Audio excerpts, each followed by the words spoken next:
Magandang araw sa inyo mga idol. Bali, biyahe tayo papunta ron sa customer natin sa Barangay Kapatagan, Tibulo. Nagawa tayo ng speaker na malalaki. Tapos videokihan. Bali, babaguhin daw natin ang videokihan. Yun na request ng may-ari kasi sobrang daw bigat. Napakabigat daw ng videokihan. Kaya babaguhin natin. Ngayon, biyahe muna tayo. Papunta tayo ng Kapatagan ha, ulit mga idol.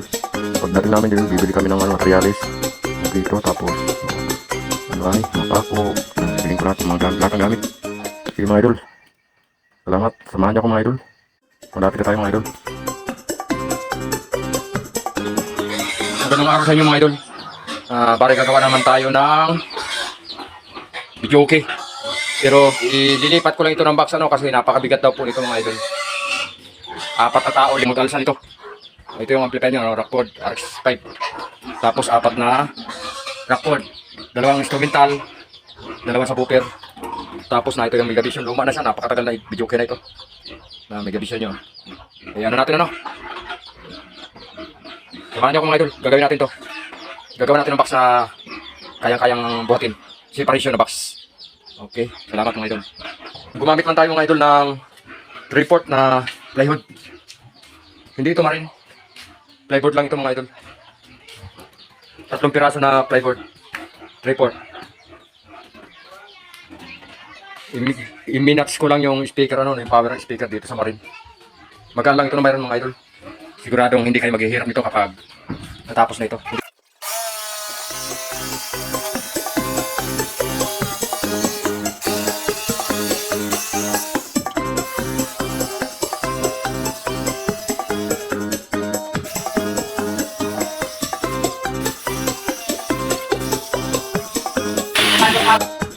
Guys, naghahawak lang ako guys.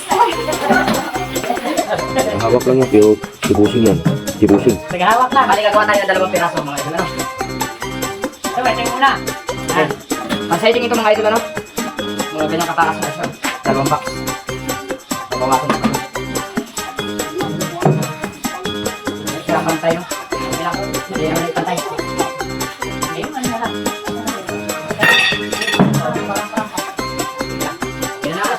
Salamat po. Pwede talaga tayo nakasama sila. Bukas ng hapon, tulog na ito mga idol. Abangan nyo lang sa Don Sniper. Ang pagkatrabaho natin, naisip ko lang kayo. Hindi, market, sa gamit. Tingnan nyo yung gamit ko, Asan to? Ito, pasukat namin,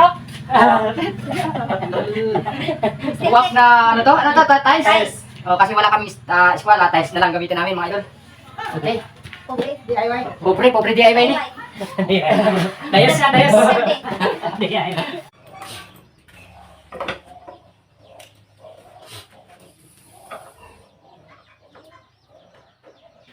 Bali kukunin natin mga idol yung mga speaker dito. Dito natin ililipat sa bagong ginawa natin. Speaker, amplifier, mid-range. Bibili lang kami ng bagong tweeter kasi mahina yung tweeter na nakalagay dito. Tatanggalin ko ng mga idol at tatanggal ko na. Kaya para masukatan ko na yung mga butas niya.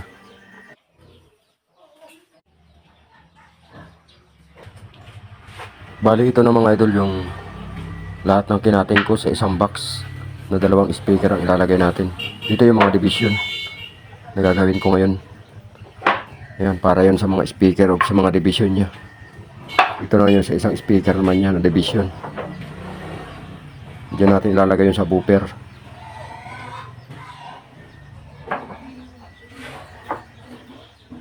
At ito naman yung para sa ibabaw at sa ilalim at sa gitna. Ito naman yung sa likod. At itong dalawa naman yung sa siding. Sa siding natin yung gagamitin. Ngayon magbubutas naman tayo ng lagayan ng speaker. Saka itong sa tweeter. Butasan din natin itong pati na rin sa mid-range. Huwag sa speaker, butasan na rin natin itong isa. Ito yung ginamit ko. Ngayon, bibugin na natin para mas madali tayo matapos. Para nyo sa instrumental. Tweeter o sa mid-range. Okay na. Bilog na mga idol. Sukatin na natin kung kasya talaga. Medyo sikip-sikip ng konti. Medyo palaki-laki natin konti ang butas para mas sakto ang speaker natin. Ito, butasan man natin ang para sa tweeter. RBT 300. Tapos ito naman yung sa mid-range. 580s ang ginamit natin na mid-range. Okay, tingnan natin kung sakto ba. Ayun, okay, sakto na.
natapos. Isang araw at kalahati na akong trabaho. Pero malapit na siya matapos mga idol. Salsa stew. Na meron siyang megabit na lang. Meron din siyang mixer.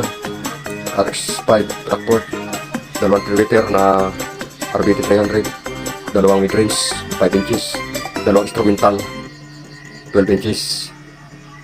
2 subwoofer 12 inches. Tag 350 watts ang kada isa na ginawa natin. Malapit na matapos mga idol. Bukas tapos na ito.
Okay, magandang hapon mga idol. Natapos na rin sa wakas. Pero mayroon pa rin kulang, oh. Ang color sa harapan. Okay na mga idol. Ang setup natin ng video kayan. TV na lang dyan. Grabe, papak dol. Hindi makaya to, dol. Papak dol. Okay na mga idol. Ang setup mga idol. Humana. Salamat. Thank you for watching.